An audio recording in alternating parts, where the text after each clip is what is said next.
Welcome everyone. Today we are going to discuss lecture number 12 of probability. तो आज के lecture में हम फिर से कंटिन्यू करेंगे एग्जांपल्स ऑफ प्रोबेबिलिटी। तो एग्जांपल नंबर फर्स्ट जो है दैट इज़ प्रोबेबिलिटी ऑफ ए किसके बराबर है 3/5। प्रोबेबिलिटी ऑफ बी किसके बराबर है 1/5। तो आपको क्या निकालना है find probability of A or B. Or का मतलब आपको याद होगा सेट्स में भी हमने पढ़ा और अलजेब्रा ऑफ इवेंट्स में भी हमने पढ़ा probability of A or B. A or B का मतलब है A union B if A and B are mutually exclusive events. तो ये जो म्यूचुअली एक्सक्लूसिव का मतलब होगा, आपको पता है कि डिजॉइंट हैं तो उनकी प्रोबेबिलिटी 0 के बराबर होता है। तो आपको पता है कि जब भी दो इवेंट्स म्यूचुअली एक्सक्लूसिव होते हैं हम फार्मूला यूज़ कर सकते हैं। कौन सा formula? Probability of A union B किसके बराबर होता है? Probability of A plus probability of B. वो जो थर्ड टर्म है वो हमें नहीं लिखना है यहाँ पे। तो आपको यही निकालना है probability of A or B, मतलब probability of A union B आपको यहाँ पे निकालना है। तो प्रोबेबिलिटी ऑफ ए किसके बराबर है आप यूज़ करो 3/5 गिवन है। प्रोबेबिलिटी ऑफ बी 1/5 गिवन है इज़ इक्वल टू 3 + 1। आपको ऐसे ही लिखना है 3 + 1 डिवाइडेड बाई 5 क्योंकि डिनोमिनेटर सेम है। तो 3 + 1 इज़ 4 डिवाइडेड बाई 5। तो आपका जो probability of A union B निकला वो 4/5 है। तो आप इसको कह सकते हैं कि probability of A or B किसके बराबर है 4/5। सिंपल एग्जांपल थी। नेक्स्ट क्या है? नेक्स्ट है यहाँ पे if A and B are events. यहाँ पे आप देख सकते हैं if A and B are events such that probability of A is equal to 0.42। Probability of A यहाँ पे आपको गिवन है 0.42। प्रोबेबिलिटी ऑफ बी आपको गिवन है 0.48। Probability of A and B, तो आपको याद होना चाहिए probability of A and B. A and का मतलब होता है इंटरसेक्शन। तो probability of A intersection B किसके बराबर 0.16 के बराबर। तो आपको क्या निकालना है? पार्ट नंबर फर्स्ट में आपको not a, probability of not ए। अगर आपको याद होगा इससे पहले भी मैंने ये एग्जांपल किया कि probability of A plus probability of not A किसके बराबर होता है? Not A is equal to 1 के बराबर। तो प्रोबेबिलिटी ऑफ ए आपको गिवन है 0.42, आप यूज़ करो यहाँ पे, plus probability of not A is equal to 1। Probability of not A का वैल्यू यहाँ पे निकलेगा is equal to 1 - 0.42। 0.42 is equal to 1 - 0.42 किसके बराबर होता है 0.58 के बराबर। तो आपका जो प्रोबेबिलिटी ऑफ नॉट ए निकला दैट इज़ 0.58 के बराबर। ठीक है, तो इसके बाद पार्ट नंबर सेकंड में हमें प्रोबेबिलिटी ऑफ नॉट बी निकालना है। क्या निकालना है? Probability of not B. तो प्रोबेबिलिटी ऑफ नॉट बी के लिए आप क्या करोगे? Probability of B plus probability of not B is equal to 1, क्योंकि टोटल प्रोबेबिलिटी 1 के बराबर होता है। जो भी आपको इवेंट होगा यहाँ पे आपको बी होगा, आपको लिखना है probability of B plus probability of not B is equal to 1। आप लिख सकते हैं probability of C plus probability of not C is equal to 1। जो भी आप ए बी सी लिखोगे फार्मूला सेम रहेगा। तो अब आपको क्या करना है? यहाँ पे प्रोबेबिलिटी ऑफ नॉट बी निकालना है। प्रोबेबिलिटी ऑफ बी का आप वैल्यू यूज़ करो क्योंकि आपको पता है कि प्रोबेबिलिटी ऑफ बी किसके बराबर है। आप वो यहाँ पे पुट करके आप आंसर निकाल सकते हैं। तो हम करेंगे पार्ट नंबर थर्ड क्या है? Probability of A or B. Probability of A or B निकालना है। तो probability of A or B का मतलब क्या है? अगर आपको probability of A or B निकालना है तो probability of A or B का मतलब है A union B is equal to वो किसके बराबर होता है? Probability of A plus probability of B minus probability of A intersection B. यहाँ पे आप लिखो minus probability of A intersection B is equal to, देखो प्रोबेबिलिटी ये तो आपको निकालना है probability of A union B. Probability of A आपको पता है किसके बराबर है? प्रोबेबिलिटी ऑफ ए यहाँ पे देखो 0.42, आप 0.42 यहाँ पे पुट करो, प्लस प्रोबेबिलिटी ऑफ बी किसके बराबर है? प्रोबेबिलिटी ऑफ बी 0.48 के बराबर है, वो भी आप यहाँ पे लिखो 0.48 minus probability of A intersection B कहाँ पे है? तो आप यहाँ पे देख सकते हैं probability of A and B, वो मैंने कहा था probability of A intersection B 0.16 के बराबर है, वो भी आप यहाँ पे लिखो 0.16। तो कैलकुलेट करो इनको, ये आएगा 8 + 2 इज़ 4 4 प्लस ये आएगा 0.90 माइनस 0.16 आएगा। ठीक है, जब आप इनको ऐड करके करोगे तो आपको 0.90 आएगा, माइनस 0.16 करना है तो किसके बराबर आएगा, 0.74 के बराबर। तो आपको probability of A union B by formula किसके बराबर निकला, 0.74 के बराबर। तो यही है probability of A union B का मतलब ही है कि probability of A or B. सिर्फ आपको यहाँ पे जो ख्याल रखना है वो फार्मूला का रखना है, ठीक है। तो फार्मूला का कौन सा ख्याल रखना है, आप यहाँ पे देखो probability of A plus probability of B minus probability of A intersection B लिखा। तो इससे पहले आपने देखा probability of A plus probability of B लिखा था मैंने, probability of A union B किसके बराबर लिखा था मैंने फर्स्ट एग्जाम्पल में, probability of A plus probability of B, क्योंकि वहाँ पे म्यूचुअली एक्सक्लूसिव था। तो उस वक्त ये थर्ड टर्म जो है ए इंटरसेक्शन बी नहीं लिखना है, क्योंकि ये 0 के बराबर होता है, वो मैंने आपको समझाया है। तो नेक्स्ट एग्जाम्पल क्या है, नेक्स्ट एग्जाम्पल है in a class 40% of the student study mathematics.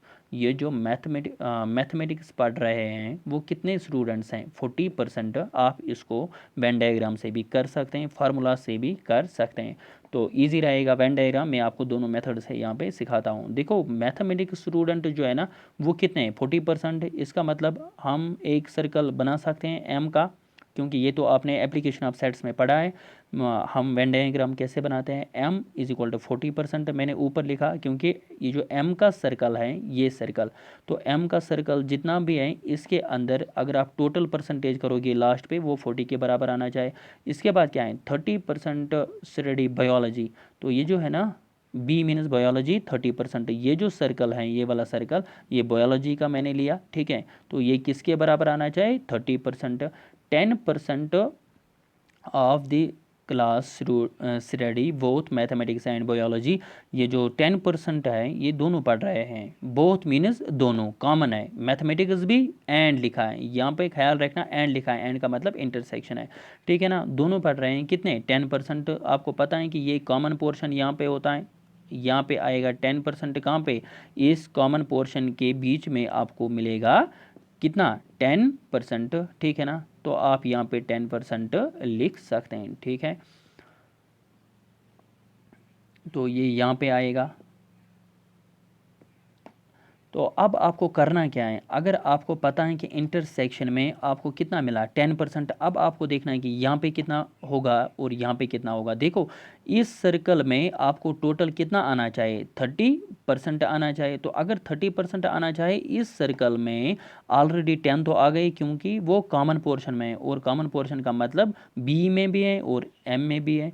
तो ये जो है ना 10%, अगर यहाँ पे 10% है फिर यहाँ पे कितना होना चाहिए, यहाँ पे आपको 20 होना चाहिए, ठीक है। क्यों, अगर आप इनको ऐड करोगे 20 + 10 किसके बराबर होता है, तब ये 30% के बराबर आएगा, क्योंकि आपको गिवन है कि बी का जो सर्कल है उसके अंदर 30% आने चाहिए, और एम का जो है ना वो 40% है। तो अगर आपको पता है कि एम के सर्कल में 40% है, ये जो 10 है ना ये ऑलरेडी यहाँ पे है, तो अब आपको सिर्फ यहाँ पे 30% लिखना है, क्योंकि 30 + 10 किसके बराबर होता है, 40 के बराबर। अब आप काउंट कर सकते हैं, एम के सर्कल में 40% है, बी के सर्कल में 30% आपको मिलेंगे। तो अब आपको करना क्या है, find the probability that he will be studying mathematics और बायोलॉजी। तो आपको क्या निकालना है, प्रोबेबिलिटी निकालना है। किसकी प्रोबेबिलिटी निकालनी है, कि वो जो आपने यहाँ पे देखो, if a student selected at random from the class, अगर आप एक स्टूडेंट को रैंडमली आप चूज़ करोगे, आपको प्रोबेबिलिटी निकालना है कि वो क्या प्रोबेबिलिटी होगी कि वो जो स्टूडेंट है ना वो स्टडी कर रहा है मैथमेटिक्स और बायोलॉजी, ठीक है ना। यहाँ पे आपको ख्याल रखना है और लिखा है, और का मतलब यूनियन होता है, ठीक है ना। तो एक्चुअली आपको जो प्रोबेबिलिटी निकालना है, आप ऐसे कह सकते हैं कि एम मैथमेटिक्स को हमने एम से डिनोट किया, बायोलॉजी को हमने बी से डिनोट किया, और आर जो है ना आर का मतलब यूनियन होता है। तो अब आपको अगर आप फिर से इसको पढ़ोगे, find the probability that he will be studying M union B, which means आपको एम यूनियन बी की प्रोबेबिलिटी निकालनी है। तो अब आप मुझे बताओ एम यूनियन बी किसके बराबर आएगा। यहाँ पे हमें वेन डायग्राम है, हमें फार्मूला यूज़ नहीं करना है, हम डायरेक्ट भी कह सकते हैं कि एम यूनियन बी का मतलब है कि अगर वो एम में भी होगा, बी में भी होगा, या दोनों में होगा, ठीक है ना। यूनियन का मतलब ऐड होता है एम का भी और बी का भी। अब आपको ऐड करना है, देखो यहाँ पे क्या है 30%, ठीक है ना। आप यहाँ पे देख सकते हैं, देखो यहाँ पे 30% है, यहाँ पे 20% है, हो गई 50%, और बीच में 10% है, हो गई 60%। ठीक है ना, 60% आपको फेवरेबल हैं किसके, एम यूनियन बी के, डिवाइडेड बाई, ठीक है ना, डिवाइडेड बाई कितना है, डिवाइडेड बाई आपको पता है कि अगर आपको यहाँ पे 60% है, डिवाइडेड बाई 100% भी होता है। ठीक है, डिवाइडेड बाई 100%, क्यों, क्योंकि टोटल जो है ना, जब भी हम परसेंटेज करते हैं टोटल होता है 60% डिवाइडेड बाई 100%, और परसेंट परसेंट यहाँ पे ख़त्म हो जाएगा, 6 ख़त्म हो जाएगा। आप यहाँ पे कैंसिलिंग कर सकते हैं, 2 3 आर 6, 2 5 आर 10। आपका जो आंसर आया that is M union B का, वो आपको क्या निकला, 3/5। इसी को हम कैसे करेंगे, इसको हम और अब कैसे करेंगे, इसको हम फार्मूला से करेंगे। ठीक है, तो आप यहाँ पे देखो गिवन क्या क्या था, प्रोबेबिलिटी ऑफ एम हम निकाल सकते हैं सबसे पहले, क्यों, प्रोबेबिलिटी ऑफ मैथमेटिक्स, आपको पता है ना कि मैथमेटिक्स शायद 40% था। आप यहाँ पे देख सकते हैं मैथमेटिक्स 40% था, 40% of the student study mathematics. इसका मतलब है कि प्रोबेबिलिटी ऑफ मैथमेटिक्स जो है ना, आप ऐसे ही रख सकते हैं 40%, 40 को आप कन्वर्ट कर सकते हैं 40 divided by 100, 0 0 cancel, 2 are 4, 2 5 are 10 is equal to 2/5 के बराबर। ठीक है, जब आप 40% को फ्रैक्शन में चेंज करोगे वो 2/5 के बराबर आएगा। तो अब आपकी जो probability of M means probability of mathematics है वो 2/5 है। ठीक है ना, ये मैंने इससे पहले भी कहा है कि अगर आपको कोई चीज़ परसेंटेज में होगा, वो मैंने एग्जांपल दी थी कि अगर किसी टीम को जीतने के चांसेस 30% हैं, तो आप 30% को कन्वर्ट करके फ्रैक्शन में आप जब बनाओगे तो तब आप उसको क्या कह सकते हैं कि प्रोबेबिलिटी। ऐसे ही यहाँ पे आपको मिलेगा 30% स्टडी बायोलॉजी, आप ऐसे भी कर सकते हैं, probability of B means probability of biology, ये 30% है। ठीक है ना, इज इक्वल टू ये आएगा 30 डिवाइडेड बाई 100, 0 0 कैंसल, ये आएगा 3/10। आया समझ में। तो इसके बाद क्या करना है, प्रोबेबिलिटी आप बी भी पता है आपको, और कुछ पता है, और भी कुछ है, हाँ 10% study both mathematics and biology. आप यहाँ पे सॉरी आप यहाँ पे देख सकते हैं 10% जो है that is study both mathematics and biology, and लिखा है बायोलॉजी, तो ये इंटरसेक्शन का है, M intersection B means M and B, वो किसके बराबर है, 10%। ये मैंने ऑलरेडी कहा है कि एम एंड का मतलब इंटरसेक्शन होता है। ठीक है ना, वो आएगा 10 डिवाइडेड बाई 100, किसके बराबर आता है, 1/10 के बराबर। अब आपको क्या करना है, अब आपको निकालना है, यहाँ पे जो लिखा है वो है find the probability that he will be studying. ये मैंने कहा कि M union B, M mathematics और बायोलॉजी, और का मतलब यूनियन है, आपको इसकी प्रोबेबिलिटी निकालनी है, किसकी प्रोबेबिलिटी, एम यूनियन बी की आपको प्रोबेबिलिटी निकालनी है। तो हम इसको कैसे करेंगे, बाई फार्मूला हम यूज़ करेंगे एम यूनियन बी का। तो क्या आएगा, probability of M union B किसके बराबर आएगा, probability of M plus probability of B minus probability of M intersection B. ठीक है ना, कैसे लिखा मैंने एम यूनियन बी, क्योंकि आपको पता है कि ए यूनियन बी पे जहाँ जहाँ पे ए है ना वहाँ पे एम, तो जो भी होगा एम इंटू जो भी होगा फार्मूला सेम रहता है। तो अब आपको क्या करना है, probability of M union B आपको गिवन है यहाँ पे, नहीं probability of M union B आपको निकालना है, आपको प्रोबेबिलिटी ऑफ एम गिवन है 2/5 के बराबर, तो आप ऐसे ही रखो, प्रोबेबिलिटी ऑफ एम 2/5 के बराबर है, और प्रोबेबिलिटी ऑफ बी किसके बराबर है, प्रोबेबिलिटी ऑफ बी 3/10 के बराबर है। यहाँ पे आप देखो 3/10 मैंने यहाँ पे लिखा, minus probability of M intersection B 1/10 के बराबर है। आप ये यूज़ करो 1/10 लिखो, आप यहाँ पे देखो 2/5 को हम सबसे पहले इसको ऐसे ही रखेंगे, तो क्योंकि यहाँ पे डिनोमिनेटर सेम है 10 हम एक ही डिनोमिनेटर लिखेंगे, तो न्यूमिनेटर्स का हम डायरेक्ट सब्ट्रैक्ट करेंगे, 3 - 1 किसके बराबर होता है, 2। तो अब आप यहाँ पे क्रॉस मल्टीप्लाई करके आंसर निकाल सकते हैं, कैसे, 10 2 आर 20 ऐसे आएगा, प्लस 5 2 आर 10 ऐसे आएगा। ठीक है ना, डिवाइडेड बाई 50 आएगा, इज इक्वल टू ये आएगा 30 डिवाइडेड बाई 50, 0 0 कैंसल, आपका जो आंसर आया यहाँ पे दैट इज़ 3/5। अब आपने देखा हमने यहाँ पे भी 3/5 आंसर निकाला। ठीक है, हमने ये जो यहाँ पे किया था, आप यहाँ पे देखो हमने यहाँ पे भी 3/5 किया, बट ये जो वेन डायग्राम है, वेन डायग्राम शॉर्टकट है, अगर आपको वेन डायग्राम से आएगा, अगर आपने अच्छे से सेट्स पढ़ा होगा आपको वेन डायग्राम से भी आएगा। ठीक है, अगर आपने यहाँ पे अगर आपने वेन डायग्राम का कंसेप्ट अच्छे से क्लियर नहीं है, आप बाय फार्मूला भी यूज़ करके आप आंसर निकाल सकते हैं 3/5। ठीक है, तो दोनों केसेस में आपका आंसर सेम आया। तो यहाँ पे आप फिर से देखो, in a class of 60 students, total student जो है ना, यहाँ पे टोटल स्टूडेंट्स गिवन है, टोटल स्टूडेंट 60 हैं। इसके बाद क्या लिखा है, 30 ऑप्टेड फॉर एनसीसी। 30 जो है ना वो एनसीसी के हैं, मतलब ये जो सर्कल यहाँ पे मैंने रखा, ये मैंने एनसीसी का सर्कल रखा, और ये जो है ना ये मैंने एनएसएस का रखा। जो भी डाटा है वो यहाँ पे जो भी गिवन है मैंने वो यहाँ पे सब्स्टिट्यूट किया है, जैसे मैंने इससे पहले किया। देखो यहाँ पे क्या किया मैंने, सबसे पहले 30 ऑप्टेड फॉर एनसीसी वो मैंने यहाँ पे लिखा। आपको पता है कि हमें डायरेक्ट सर्कल के अंदर नहीं लिखना चाहिए। और 32 ऑप्टेड फॉर एनएसएस, और एनएसएस में एनएसएस का जो सर्कल है इसमें 32 बंदे आने चाहिए। और इसके बाद क्या है, 24 opted for both NCC and NSS. वो जो 24 बंदे हैं वो बोथ मीन्स दोनों में आते हैं, 24 एनसीसी में भी और एनएसएस में भी, मतलब वो कॉमन पोर्शन में आते हैं। यहाँ पे जो कॉमन पोर्शन है वो 24, मैंने सबसे पहले यहाँ पे लिखा 24। अब यहाँ पे हमें लिखने होते हैं, ठीक है ना, तो सबसे पहले आपको कॉमन पोर्शन में लिखने होते हैं, तो आपको ये ऑलरेडी पता है। देखो यहाँ पे अगर मैंने यहाँ पे कॉमन पोर्शन में 24 लिखा, बट इस सर्कल में आप देखो टोटल, ये एनएसएस का सर्कल है, एनएसएस के सर्कल में 32 आने चाहिए। कितने, 32, ऑलरेडी 24 आ गए हैं। अब यहाँ पे कितना आएगा ताकि ये 32 बनेगा, तो 24 को अगर हम ऐड करेंगे 8, तब वो किसके बराबर आएगा, 32 के बराबर। ऐसे ही आपको क्या करना है, यहाँ पे देखो एनसीसी का जो सर्कल है वहाँ पे 30 है। अगर आपने 24 कॉमन पोर्शन में लिखा, अब कितने ऐड करने हैं यहाँ पे ताकि वो एनसीसी बनेगा, तो 24 + 6 इज एनसीसी का सर्कल है, ठीक है ना। तो ये मैंने क्यों किया, जो भी क्वेश्चन होगा हम ऐसे निकाल सकते हैं आप आंसर। देखो पार्ट नंबर फर्स्ट में हमें क्या करना है, देखो if a student is selected at random find the probability. अब हमें एक स्टूडेंट हमने रैंडमली चूज़ किया, प्रोबेबिलिटी क्या है कि the student opted for NCC or NSS. Probability क्या है कि वो जो स्टूडेंट हैं वो किस में, या तो एनसीसी में या एनएसएस में। तो आपको ये पता है कि ये प्रोबेबिलिटी ऑफ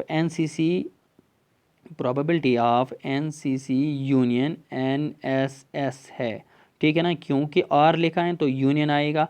तो यहाँ पे आपको फार्मूला लगाने की कोई ज़रूरत नहीं क्योंकि हमारे सामने वेन डायग्राम है। तो अगर आपको यूनियन है, यूनियन मीन्स ऐड करना है किस किस को, एनसीसी और एनएसएस के सर्कल में जितने भी पॉइंट्स हैं। देखो यहाँ पे क्या है, 6 + 24 इज़ 30, 30 + 8 इज़ 38, वो फेवरेबल आएंगे। एनसीसी और एनएसएस, क्योंकि आपको पता है कि जिस किसी की भी हमें प्रोबेबिलिटी निकालनी होगी हमें वो देखना पड़ता है कि वो कितने हैं, तो वो फेवरेबल बनता है। और डिवाइडेड बाय लिखना होता है टोटल कितने हैं, टोटल यहाँ पे 60 बंदे हैं तो 60 हमने लिखा, ठीक है। तो 38 डिवाइडेड बाय 60 आप कैंसिलिंग करके यहाँ पे बता सकते हैं कि आंसर आपका क्या आएगा, ठीक है ना। इसके बाद पार्ट नंबर सेकेंड में आपको है the student has opted neither NCC नार एनएसएस। एक्चुअली ये जो प्रोबेबिलिटी निकालना है कि वो जो स्टूडेंट हमने चूज़ किया ना तो वो एनसीसी में आता है ना तो वो एनएसएस में आता है, तो आपको ऐसे क्या करना है, ठीक है ना। तो आप सीधे क्या कर सकते हैं, आप बता सकते हैं कि सबसे पहले आपको देखना है कि वो कितने स्टूडेंट्स हैं, ना तो वो एनसीसी में ना तो वो एनएसएस में। आप यहाँ पे आपने जब अभी यहाँ पे सर्कल्स के अंदर काउंट किया तो आपको वो 38 मिला था, किसके बराबर, 38 के बराबर। मगर ये जो टोटल नंबर ऑफ स्टूडेंट 60 आपको हैं यहाँ पे, ठीक है ना, क्योंकि यहाँ पे अगर आपको 38 है दोनों सर्कल्स में, दोनों सर्कल्स के अंदर, चाहे वो एनसीसी के हैं एनएसएस के या दोनों के, बट यहाँ पे टोटल नंबर ऑफ 60 स्टूडेंट्स हैं। वो जो बाकी स्टूडेंट्स हैं ना 38 के बाद, मतलब 22 स्टूडेंट्स हैं, वो कहाँ हैं, एक्चुअली ना तो वो एनसीसी के ना तो वो एनएसएस के, ठीक है ना। उसी को हम कहते हैं कि नाइदर एनसीसी नॉर एनएसएस। तो आप डायरेक्ट लिखो वो 22 बंदे हैं डिवाइडेड बाय, ठीक है ना, क्योंकि अगर आपको प्रोबेबिलिटी निकालनी है आप सीधे यहाँ पे देख सकते हैं n neither NCC nor NSS, वो कितने बंदे हैं 22, बट आपको प्रोबेबिलिटी निकालना है इसलिए आपको ज़रूरी डिवाइडेड बाय क्या करना है, डिवाइडेड बाय टोटल कितने हैं, डिवाइडेड बाय 60। तो आप यहाँ पे इसका कैंसिलिंग करके आप आंसर निकाल सकते हैं जो भी आपको आंसर आएगा वो probability of part number second की है, ठीक है ना। तो इसके बाद क्या निकालना है, देखो इसके बाद क्या निकालना है यहाँ पे, the student has opted NSS but not NCC। क्या लिखा है, वो जो स्टूडेंट है वो क्या है, यहाँ पे देखो, the student has opted NSS, जो आपने चूज़ किया, प्रोबेबिलिटी क्या है कि वो NSS का होगा मगर NCC का नहीं होगा, ठीक है। वो NSS का होगा बट नॉट NCC। ज़रा वेन डायग्राम पे ऐसे कौन से एलिमेंट्स रिप्रेजेंट करते हैं, देखो ये जो 24 है ना, ये 24 दोनों के, ठीक है ना। और ये जो 8 है ना, आप ये कह सकते हैं कि ये जो 8 है ये NSS के सर्कल में है बट नॉट NCC के सर्कल में। ऐसे ही आपको यहाँ पे जो है दैट इज़ 6 बंदे हैं, ये जो 6 बंदे हैं ना ये किस सर्कल में आते हैं, NCC, मगर NSS के सर्कल में नहीं आते हैं, ठीक है ना। अगर आपको बताना होगा कि यहाँ पे वो कितने बंदे हैं जो NSS में आते हैं बट नॉट NCC, आप कह सकते हैं कि देखो NSS बट नॉट NCC। ज़रा बताओ वो कितने बंदे हैं, यहाँ पे देखो वो 8 बंदे हैं, ठीक है ना। कितने, 8। अगर आपको इसकी प्रोबेबिलिटी आप निकालनी होगी, किसकी probability of NCC but not NSS but not NCC, आपको सीधे लिखना है, देखो यहाँ पे प्रोबेबिलिटी आपको लगाना है, इसको डिवाइडेड बाय लगाना है, क्योंकि ये जो 8 था ये आपको फेवरेबल बन गए, divided by total number of students. अब आप कैंसिलिंग करके आंसर निकाल सकते हैं। तो ये जो आपकी प्रोबेबिलिटी बन गई वो NSS बट नॉट NCC। आप एक क्वेश्चन और बढ़ा सकते हैं यहाँ पे, ये जो 6 है ना ये NCC के हैं मगर नॉट NSS, मतलब NCC बट नॉट NSS, मतलब वो कितने बंदे हैं जो NCC के हैं मगर NSS के नहीं हैं, तो वो 6 बंदे हैं, ठीक है ना। अब अगर आपको इसकी प्रोबेबिलिटी निकालनी होगी, इसकी प्रोबेबिलिटी निकालने का मतलब है ये इसके फेवरेबल बन गए। अगर मैं इसको ऐसे लिखूंगा probability of NCC but not NSS, तो आपको यहाँ पे 6 डिवाइडेड बाई 60, क्योंकि फेवरेबल बन गए, डिवाइडेड बाई टोटल नंबर यहाँ पे लिखना है टोटल 60। तो अब आप देख सकते हैं कैंसिल करके ये आएगा 1/10। आपको अगर ये प्रोबेबिलिटी निकालनी होगी, probability of NCC but not NSS, तो आप यहाँ पे बता सकते हैं वो 1/10 के बराबर है, ठीक है ना। तो ऐसे ही आप कोई भी क्वेश्चन कर सकते हैं जो भी आपकी मर्ज़ी है। इसकी PDF आपको टेलीग्राम चैनल में मिलेगी। तो अगर आपको समझ आया, do like share and subscribe my channel. Thank you, have a nice day.